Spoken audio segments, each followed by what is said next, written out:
Let us approach a case of post-polio residual paralysis of the lower limb today.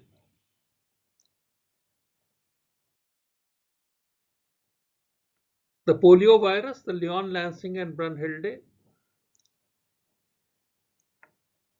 is weakened and forms the Sabin vaccine, and antibodies against the polio virus form the Salk vaccine. The Sabin vaccine is a weakened oral polio virus, and it needs a cold chain to be delivered, and it has been responsible for being shed by the fecal route and immunizing people who have not really taken the vaccine. That is called as herd immunity. And this Sabin vaccine has been able to eradicate polio from India. So this has been the single most successful healthcare measure as far as Indian health goes. The virus reaches the gut and starts growing in the GIT epithelium. There it is shed in the feces. It can infect others, and you can detect it by a polymerase chain reaction, or you can culture it on an egg yolk on the monkey kidney tissue culture. Then it goes into the bloodstream, causing viremia and a pre-paralytic influenza-like sickness associated with diarrhea and acute muscle tenderness. Then from the blood, it reaches the Antiochon cell by the nerve sheath, the axon, the perineural lymphatics or bloodstream, and settles in the Antiochon cell in the spinal cord or in the medulla oblongata, rarely in the medulla oblongata. That is called as bulbar polio. So the Antiochon cell is a stellate cell with a central nucleus and a granular cytoplasm having the Nissls granules. The cell becomes round and shrunken. The nucleus becomes pycnotic. The Nissls granules disappear, and there is a cloudy cytoplasm. Some of these cells will die, some of them will recover. Then the tissue surrounding the Antiochon cell, the glial tissue, shows edema because the fibers are now more distant as compared to normal. The vessels around show perivascular lymphocytic cuffing because lymphocytes surround those blood vessels. And the edema initially increases, then it decreases. As far as cells are concerned, some recover, some may die. Those who are dead lead to residual paralysis. Clinically, till the virus reaches the blood, usually there are no symptoms, and this is called as incubation period, which is usually 2 days. Then there is a pre-paralytic phase of about 2 weeks where there is influenza-like sickness, and this influenza-like sickness causes acute muscle tenderness. In this influenza-like sickness in the endemic area, you do not give injections because injections may increase the paralysis. What you give is hot saline fomentation. You move all joints through their complete range every day, and you may give traction or splintage to prevent contractures. Then the virus reaches the Antiochon cell, and there it produces a pure motor patchy proximal paralysis, which has got a increasing, a decreasing, and a residual phase, which is associated with muscle tenderness and which aggravates with injection, so no injections. And the difference between the increasing and the decreasing phases, that acute muscle tenderness present in the increasing phase disappears in the decreasing phase. In the residual phase, you look for deformities, you look for uh, power loss, you look for limb length discrepancy, and that is what you have to manage. So at the hip, you have the flexion, abduction, external rotation deformity, the Taylor position, and that is primarily because the action of sartorius muscle. On the knee, you have flexion, and you may have triple subluxation. That means the tibia slides backwards over the femoral condyle, it flexes, and it externally rotates. So these are the three components of the triple subluxation. On the ankle, you have equinus, which may be associated with valgus or varus or neither of them. Then on the ankle, you may have calcaneus, which is usually not a deformity because it is usually passively correctable. On the midfoot, you have a cavus, which may be pure cavus or cavus caused by equinus or cavus caused by calcaneus. Then there is planus, and with planus, usually there is valgus and there is a vertical talus leading to the rocker bottom foot. In the toes, in the 2, 3, 4, 5 toes, you have cloy. In the big toe, which is called as hallux, you may have valgus, you may have varus, you may have cocking, that means hyperextension in the swing phase, or you may have a hammer toe when the failure to extend in the swing phase leads to toe stubbing the ground. You have to prevent all these deformities by moving all the joints through their complete full range every day in a paralytic limb. And you have to maintain the posture and neutral position by a splint, which is called as the long distance splint with a foot piece. If there is a contracture, you have to correct by physiotherapy and passive stretching. And if not corrected by that, you have to resort to surgery. The surgery consists of release of contracture, then stabilization, that means restoration of power around the joint so that the contracture does not recur. Now, in the hip region, there is a flexion, abduction, external rotation contracture. So you do a suture's operation, you give a incision on the iliac crest towards the anterior spine and then on the anterolateral side of knee between the sartorius and the tensor fascia lata.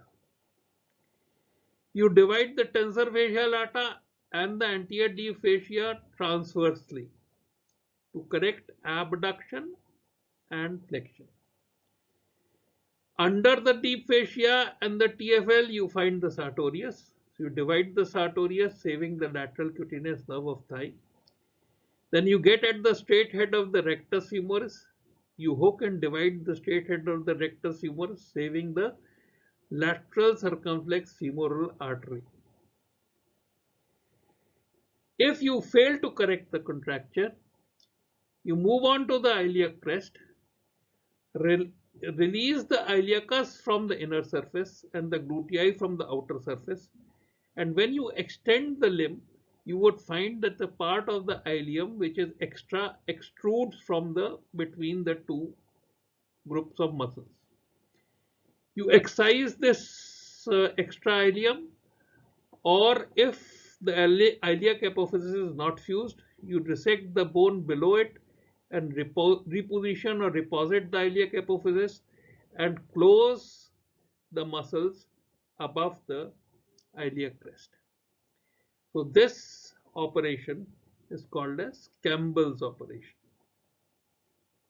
Now, if you want to restore abduction and extension, then the basic transfer is that you take the iliopsoas, make a hole in the ilium and insert it onto the extensor and abductor aspect of the trochanter, substituting the gluteus medius and the maximus. Instead of the iliopsoas, you may take the latissimus dorsi or you may take the quadratus lumborum. So this is restoration of extension and abduction of hip, in the absence of which there is a flexion external rotation deformity. Now we go on to the knee. In the knee, you have the Younts operation. So exactly laterally in the knee, in the iliotibial band, which is between the bulge of the vastus lateralis and the biceps.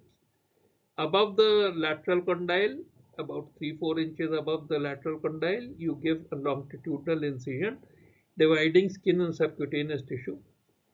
Above the iliotibial band and below the iliotibial band, you divide the deep fascia, and you remove the vastus lateralis from the anterior surface of the intermuscular septum, which connects the iliotibial band to the lateral lip of the linea aspera, and from the inferior surface of the intermuscular septum you remove the biceps.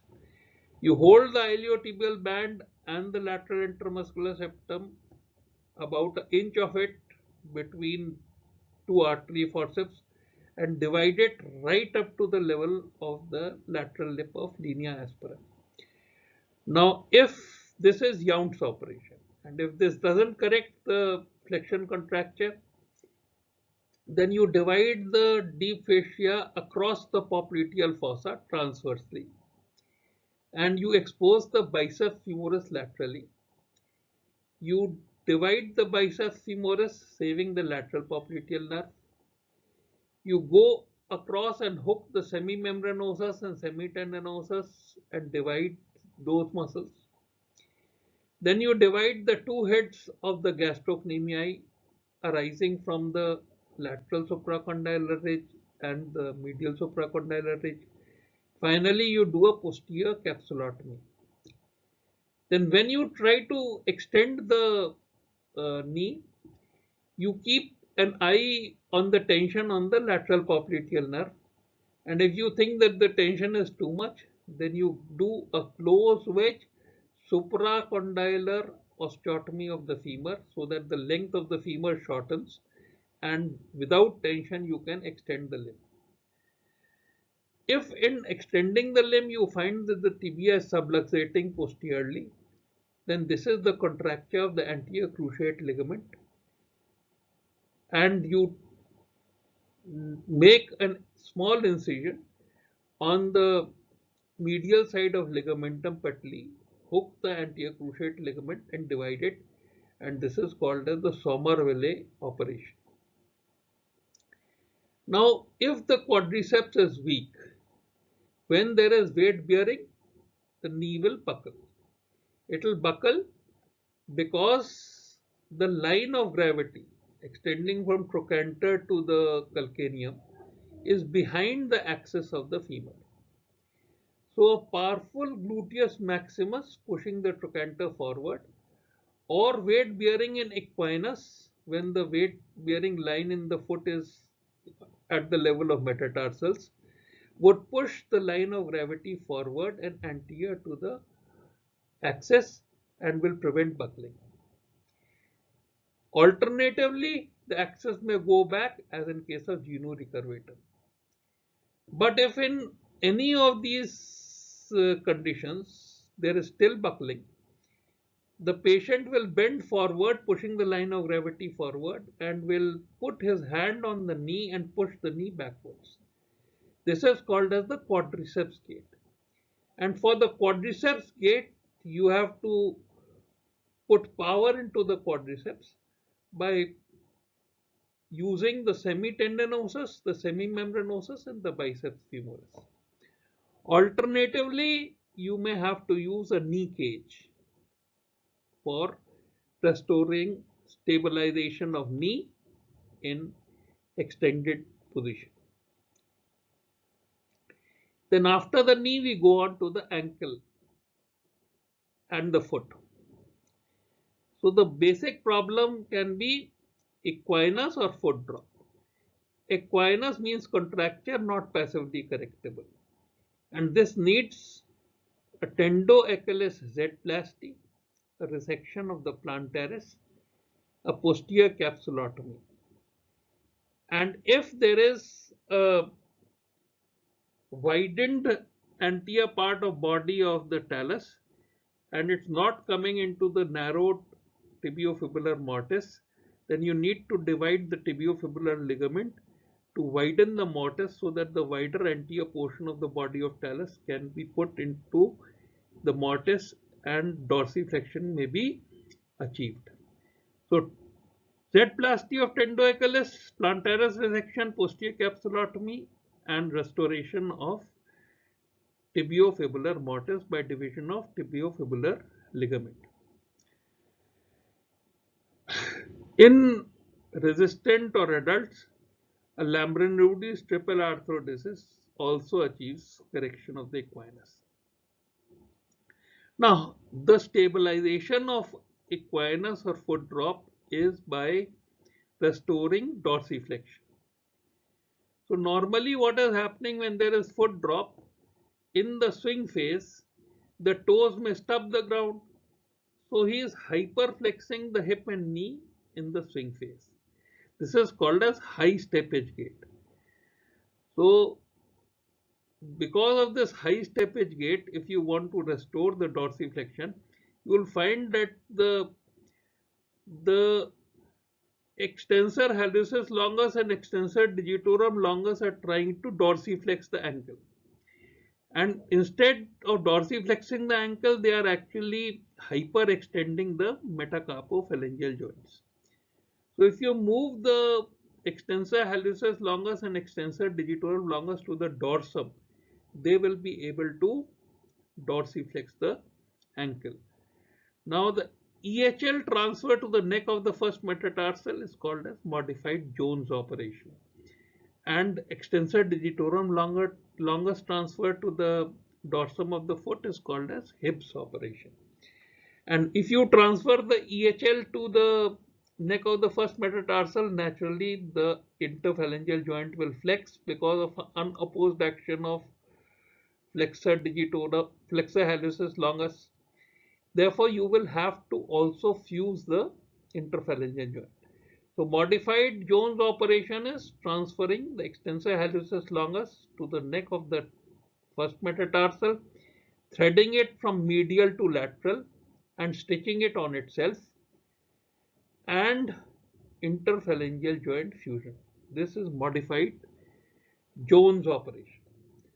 So this is how you use extensor hallucis longus and extensor digitorum longus. Now, if they are not available, then you can use tibialis posterior if there is valgus foot drop, varus foot drop, because TP is a inverter. Tibialis posterior is an inverter. If there is equinovalgus, you use peroneus longus to the tibialis anterior, which is called as the Osmond-Clark operation.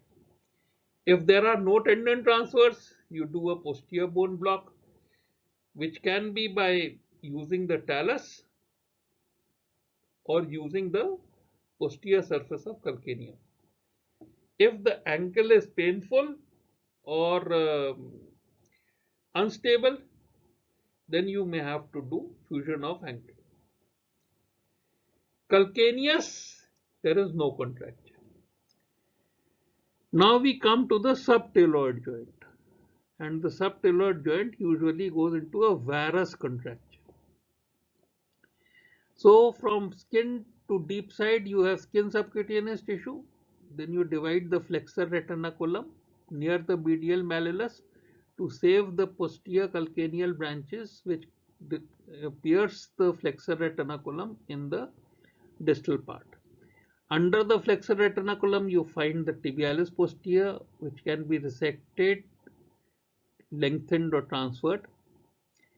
Then you have the flexor hallucis longus and flexor digitorum longus, which have to be lengthened. Then you have the artery and the nerve, which has to be saved. Then you have to reach the tibiocalcaneal part of the deltoid ligament, which has to be divided, but the tibiotalar part has to be saved, otherwise there will be instability. And finally, you have to divide the medial half of the intraosseous talocalcaneal ligament. It goes on to say that you have to save the artery, you have to save the nerve, and you have to save the posterior calcaneal branches of the which are crossing the flexor retinaculum and supplying the skin of the heel. Then we go on to the midfoot cavus. The cavus, you have to, cavus means that there is an increased angle between the hindfoot and the midfoot. So it is because of the bowstring action of muscles which arise from the calcaneum, plantar surface of calcaneum, and go to the forefoot.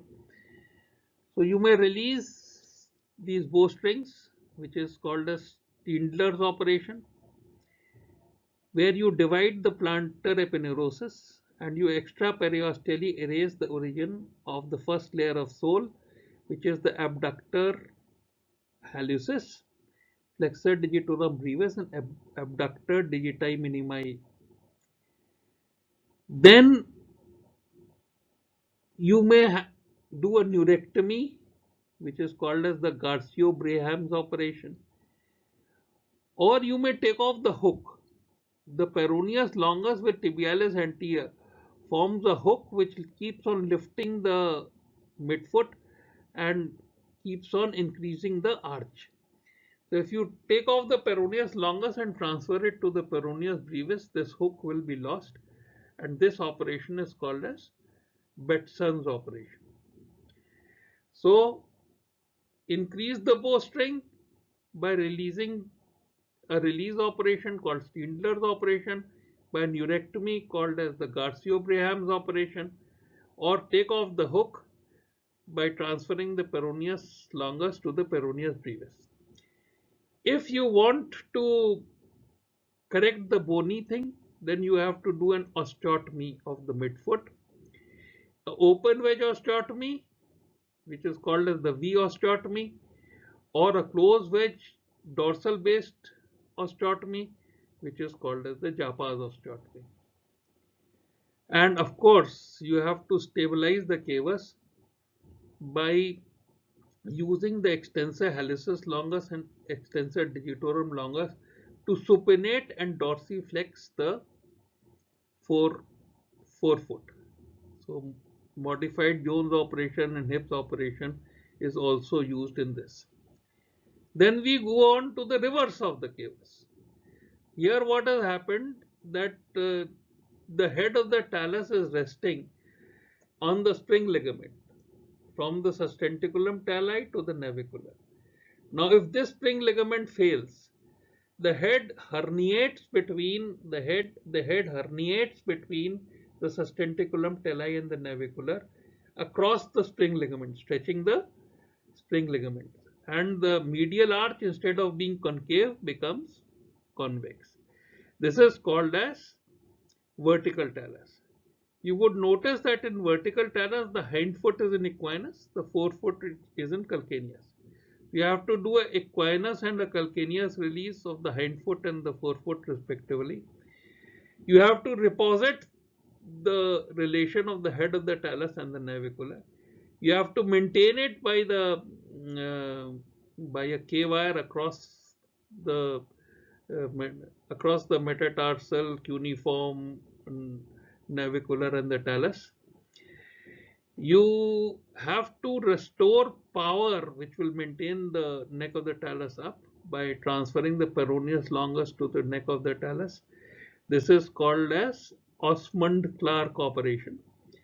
And you may shift the tibialis posterior, which is inserted on the tubercle of the navicular medially, to the inferior surface of the navicular, so that now the tibialis posterior is supplementing the spring ligament.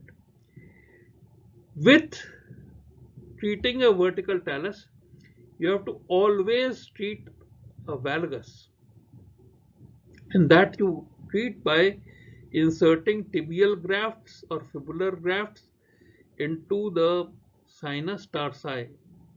That means the talocalcaneal sinus from lateral side. That operation is called as subtaloid extraarticular arthrodesis, which was described by Grice and Green. If there is uh,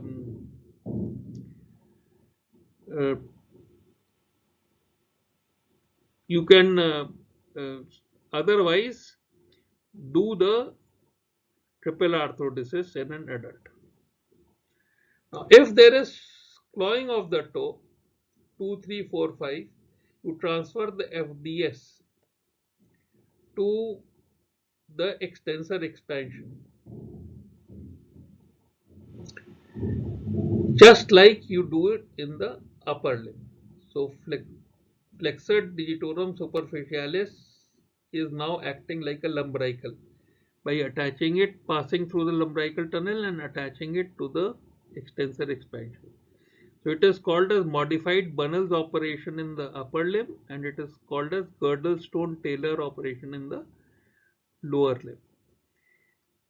In toe clawing, you can also fuse the interphalangeal joint, which is called as Lambron-Rudy's operation. Now with the big toe cocking, you can do a hyperextension. MP is hyperextended in the swing phase. So you transfer the extensor hallucis longus onto the neck of the first metatarsal. That is the modified Jones operation. And if the toe cocking is in the calcaneus, then you prevent metacarpophalangeal extension by transferring the extensor hallucis longus to the flexor hallucis longus and fusing the interphalangeal joint. So we have covered from the top to the bottom toes all the operations of release and stabilization of deformed joints. Now supposing there is no contracture and you have to restore power. So you have two choices.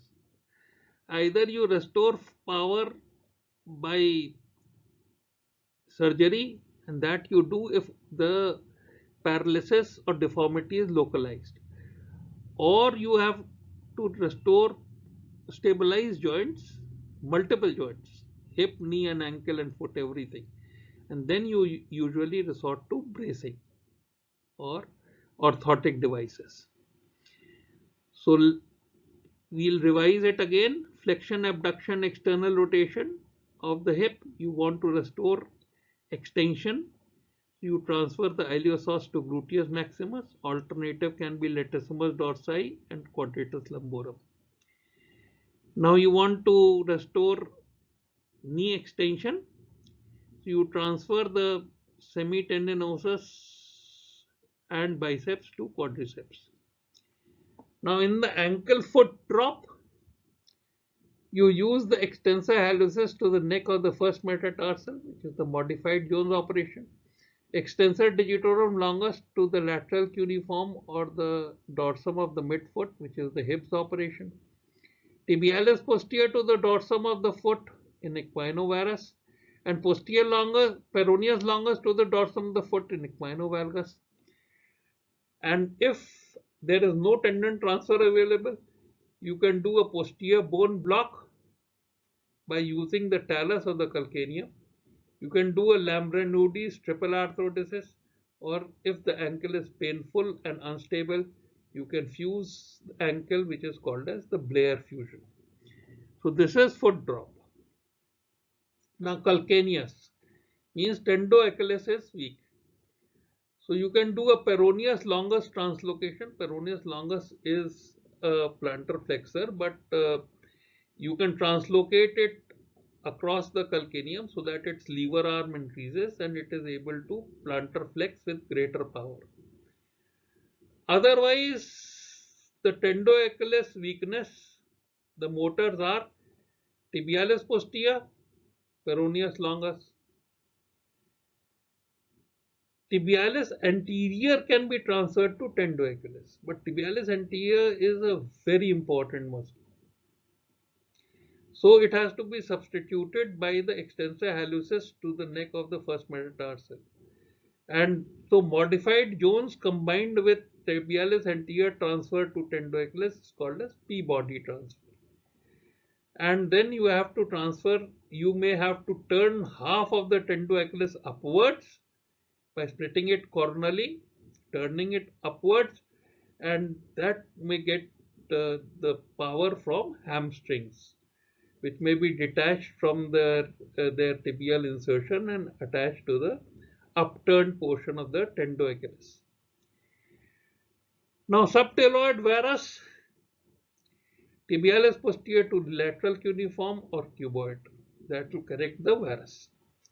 Tibialis posterior is plantar flexor inverter. You want to convert it into dorsiflexor everter. Then in the midfoot cavus, you may have to do a modified Jones to lift up and supinate the forefoot, or you may have to do a Hibbs operation. Then you may have to transfer the extensor digitorum longus to the lateral cuneiform, which is the Hibbs operation. Now, supposing there is planovalgus or vertical talus, so you have to release the hind foot, equinus, and the forefoot dorsiflexion by lengthening the tendo. The Himalayas are not dry places. That means the tibialis anterior, the extensor hallucis longus, the extensor digitorum longus, and peroneus tertius, saving the anterior tibial artery and nerve. Then you have to reduce the talonavicular joint, and you have to maintain the reduction by a K-wire which extends through the metatarsal into the cuneiform, into the navicular, and into the talus. Then you have to reconstruct the spring ligament by supporting it with tibialis posterior. Tibialis posterior is normally medial to the head of the talus, and you can detach it from the navicular and transfer it inferior to the head of the talus so that it supports the head of the talus instead of the spring ligament.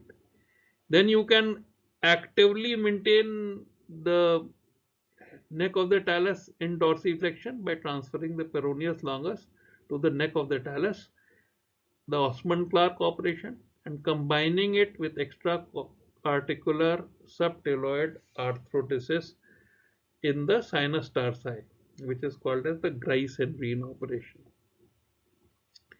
The 2, 3, 4, 5 toe clawing, transfer the FDS to the extensor expansion through the lumbrical canals. This is called as the Girdlestone Taylor operation, or fuse the interphalangeal joint, which is called as the Lambert-Nudy operation. Now the big toe cocking, MP hyperextension in swing phase with foot drop. Again transfer the EHL to the neck of the first metatarsal, which will lift the forefoot instead of causing hyperextension of MP joint. This is called as modified Jones operation. Sometimes in calcaneus you may have to transfer the extensor hallucis longus to flexor hallucis longus, which is called as the Dixon AA operation. Supposing there are multiple joints and multiple deformities and multiple muscle imbalances, then you have to use an orthotic device. For hip, rotation is stabilized by a pelvic belt, and to an extent the hip is maintained in abduction by a pelvic belt. Then a ischial weight bearing takes off the weight to treat an unstable or painful weight bearing of the hip, and the hip lock stabilizes the flexion and extension. In the knee, a low thigh band and a high calf band flexes the knee, and a patellar strap extends the knee or substitutes for quadriceps weakness, and thus the knee can be maintained in a straight position. In the ankle for a foot drop, you need a below knee caliper with a posterior check, and the alternatives are a toe raising appliance or a foot ankle orthosis. For a calcaneus, you need a below knee caliper with an anterior check. If you remember AC, you would remember anterior check for calcaneus. In the subtaloid varus, you need an inside iron and an outside T-strap. In a valgus, you need an outside iron and an inside T-strap. In midfoot cavus, you need a metatarsal bar. In planus, you need a medial heel wedge raise, which will invert the hindfoot, with a TCE heel, which will evert the forefoot in less than 5 years of age. And above 5 years of age, you need to support the arch with a valgoid insole. In 1, 2, 3, 4, 5 toes clawing, you need a metatarsal bar. In a big toe valgus varus, you need appropriate figure of 8 Velcro straps. So this is multiple joint imbalance, stabilization by orthotic devices. Then you restore length by block measurement. You never fully correct the shortness of length so that there is toe clearance in the swing phase. Then you can lengthen by Ilizarov based distraction osteosynthesis in the thigh or the leg, but you have to make sure that the knee stays at the same level in the both limbs during weight bearing. Now we start to talk about the details of some operations. So we talk about the Suitors and Campbell operation to release the flexion, abduction, external rotation, contracture of the hip. The Suitors operation, there is an incision on the iliac crest to the anterior spine, and then down from the anterior spine on the anterolateral surface of the thigh for about 4 centimeters between the sartorius and the tensor fascia lata. Then the deep fascia parallel to the incision is divided between the sartorius and the tensor fascia lata space. Then the deep fascia in the line and parallel to the inguinal ligament up to the lateral part of the saphenous opening is divided because that is contracted and preventing extension. Then the tensor fascia lata is divided transversely right across the lateral intermuscular septum, attachment of the iliotibial band.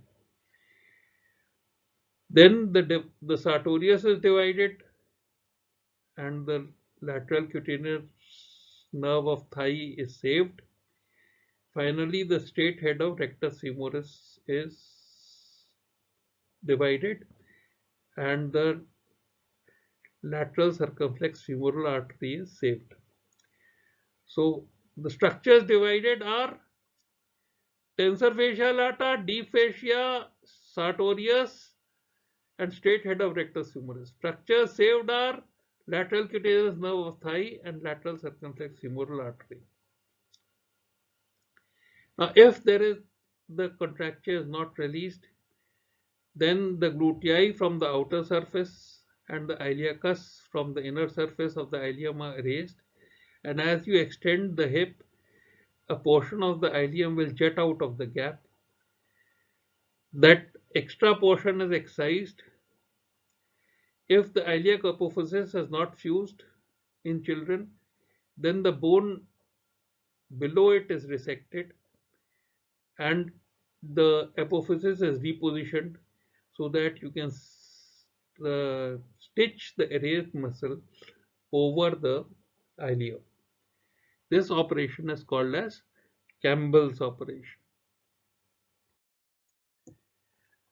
Now we move on to the knee. The first is Yount's operation. So there's an incision over the iliotibial band between the bulges of the vastus lateralis and the biceps femoris, 3 inches above the lateral condyle of the femur. Then the deep fascia is incised above and below the iliotibial band. The upper surface of the lateral intramuscular septum is separated from the vastus lateralis and lower surface from the biceps femoris right up to the lateral lip of the linea aspera. 1 inch of the iliotibial band and lateral intramuscular septum is held between two artery forceps and excised. Now, if this doesn't correct the problem, then the posterior part of the deep fascia of the popliteal fossa is divided transversely, exposing the biceps, which is cut, saving the lateral popliteal nerve. The semimembranosus, semitendinosus are cut. The two heads of the gastrocnemius are separated from their origin, and posterior capsulotomy of the knee is done. If you correct in this position, you have to keep an eye on the stretch of the lateral popliteal nerve. If you think that the lateral popliteal nerve will be stretched, then you can do a bone shortening by an anterior closed wedge supracondylar osteotomy. If you extend, you may find that the tibia is posteriorly subluxating in relation to the femoral condyle. So you will have to give an anteromedial incision medial to the ligamentum patelli, divide the ACL, and you will have to pull the tibia forward by skeletal traction or Hamilton-Russell traction. This operation is called as the Somerville operation.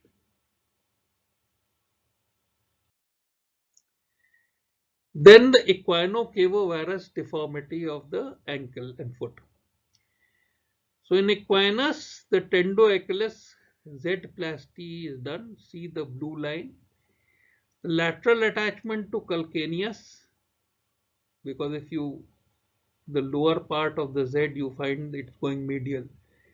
So with the slide, the lateral portion of the calcaneus will provide a corrective force to the varus.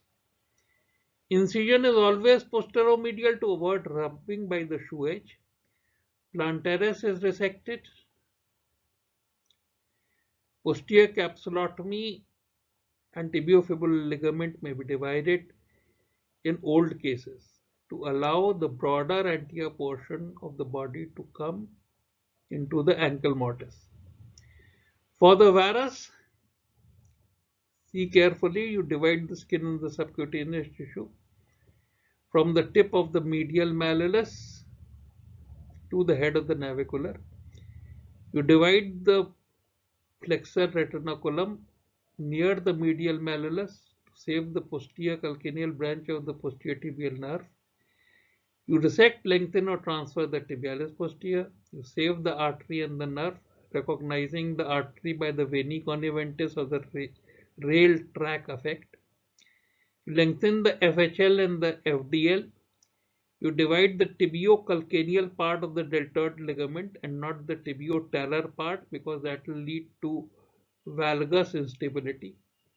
Finally, you divide the medial half of the interosseous talocalcaneal ligament. If not corrected, you do a medial open wedge calcaneal osteotomy described by Dwyer, or which is also called as MOCO. For the cavus, the Stendler's operation, you divide the plantaris, erase distal to proximal extraperiosteally muscles from the inferior surface of the calcaneum, which constitute the first layer of sole, they being abductor hallucis, flexor digitorum brevis, and flexor digiti minimi brevis. Then you have to restore power in the foot drop. So if there is a equinovarus, that means dorsiflexion, eversion is lost. So tibialis posterior, which is a plantar flexor inverter, you transfer to peroneus tertius, which is a dorsiflexor everter. It can be routed circumtibially or through the interosseous membrane. For equinovalgus, dorsiflexion inversion is lost. It is restored by peroneus longus, which is a dorsiflexor, which is a plantar flexor everter to neck of talus to achieve dorsiflexion inversion, and this is called as Osmond-Clark operation. For the valgus, you may do a subtaloid extra-articular bone graft by tibial graft, which is called as the Grycine-Green operation, or a fibular graft through the neck of the talus into the calcaneum, which is called as the Bachelor's operation. For the foot drop, the lateral popliteal nerve paralysis or poliomyelitis, you have a high steppage gait. There are three types of braces that you can use: the toe raising appliance, the below knee caliper with the posterior check, or a foot ankle orthosis. And the three types of operations that can be done are tendon transfer, bone block, and fusion. The tendon transfers are tibialis posterior or peroneus longus. The posterior bone block can be by the talus body, which is called as the Dickey's operation, or the posterior part of the upper surface of the calcaneum, which can be used as the bone block, and Lambert-Eundy's triple arthrodesis, which is also a bone block operation.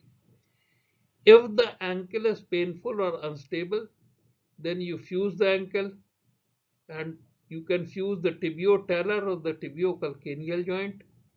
And if you excise the body of the talus, then you can do what is called as the Blair fusion. Then how to restore power in calcaneus to the tendoachilles? If varus, you take the tibialis anterior and transfer to tendoachilles. The tendotibialis anterior function is substituted by EHL extensor hallucis longus to the neck of the first metatarsal with IP fusion, which is the modified Jones operation.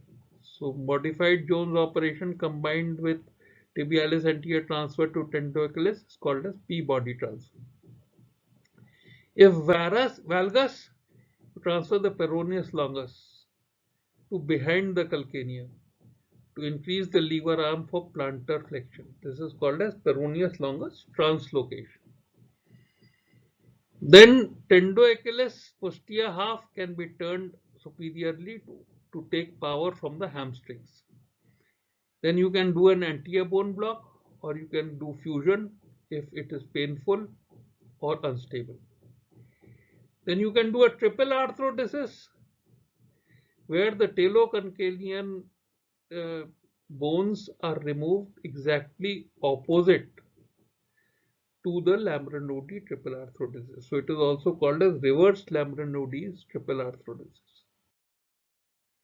You see that the cavus is increased because the angle between the hindfoot and forefoot is decreased.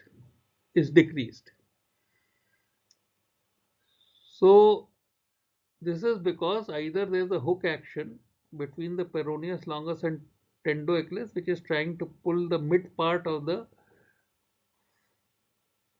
foot up, or because the bowstring structures, which is shown by the red line, are contracted. So if you want to decrease the arch by soft tissue operations, you have to release and weaken the bowstring. You do it by a Steenter's operation, or you may decrease the spasm of the bowstring muscles by a neurectomy, which is called as the Garcio-Braham's neurectomy. Then you can decrease the peroneus longus tibialis anterior hook by transferring the peroneus longus to the peroneus brevis. This operation is called as Betson's operation. By bony operations, you have to reshape the bones by a dorsal closed wedge mid-tarsal osteotomy, which is called as Japa's osteotomy, or plantar open wedge V-tarsectomy. Finally, you may have to do a triple arthrodesis, which may correct the midfoot cavus. Then we go on to the rocker bottom foot. You see the spring ligament between the sustentaculum tali and the navicular.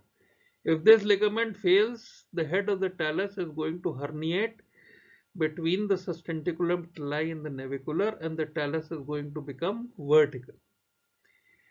Now, in that circumstance, the hind foot will go into equinus and the forefoot will go into dorsiflexion. So, the first thing that you have to do is to release the equinus of the hind foot and the dorsiflexion of the forefoot. Then you have to restore the alignment of the head of the talus to the navicular and the body of the talus to the calcaneum. You have to maintain the reduction by passing a K-wire through the metatarsal, through the cuneiform, through the navicular into the head of the talus. Then actively to maintain it, you may transfer the peroneus longus to the neck of the talus. This is called as the Osmond-Clark operation. And of course, you have to always combine it with extra-articular subtaloid graft into the lateral part of sinus tarsi, or a fibular graft passing through the neck of the talus into the calcaneum. Now, another operation that can restore the spring ligament is that the tibialis posterior is inserted into the medial part of the navicular. You can detach that part of the navicular and transfer it across the head of the talus, across the spring ligament into the inferior surface of the navicular. So you have to reconstruct the spring ligament and you can transfer the peroneus longus to the neck of the talus. Now we go on to the toes. In ankle dorsiflexor weakness, the tibialis anterior weakness, the extensor hallucis longus and extensor digitorum longus are trying to dorsiflex the foot, but end up in hyperdorsiflexing or hyperextending the metacarpophalangeal joints. Now, due to the tenodizing effect on the flexor digitorum profundus of second, third, fourth, and fifth, the four lateral toes will flex at the IP joint, and this is called as clawing. Now, if the extensor hallucis longus is detached from its insertion on the phalanx, is threaded through the neck of the first metatarsal, medial to lateral, and stitched on itself, it will supinate the forefoot, and this will decrease the cavus and dorsiflex the ankle instead of hyperextending the metacarpophalangeal joint. Now the IP joint of the great toe is without an extensor and will have to be fused. So this is the modified Jones operation. Now proximally anchoring the extensor digitorum longus achieves the same effect on the dorsiflexion of ankle and the metacarpophalangeal joint, and this is called as Hibbs operation. With cocking in the calcaneus, this is cocking in the equinus.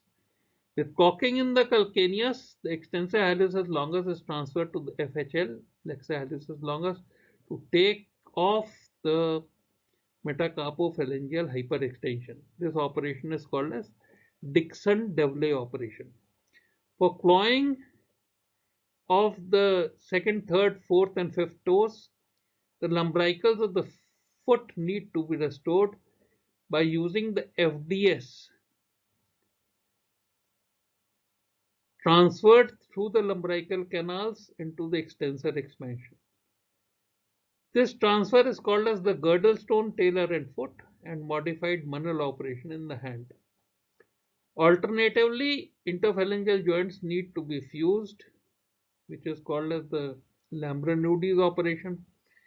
Hallux valgus or varus is shortened, is managed by shortening the stretched muscles and lengthening the contracted ones on the lateral and medial side of the first metacarpophalangeal joint. If stability is not attained, then you excise the metacarpal head and the proximal part of the phalanx and put in a silastic implant, which is called as arthroplasty.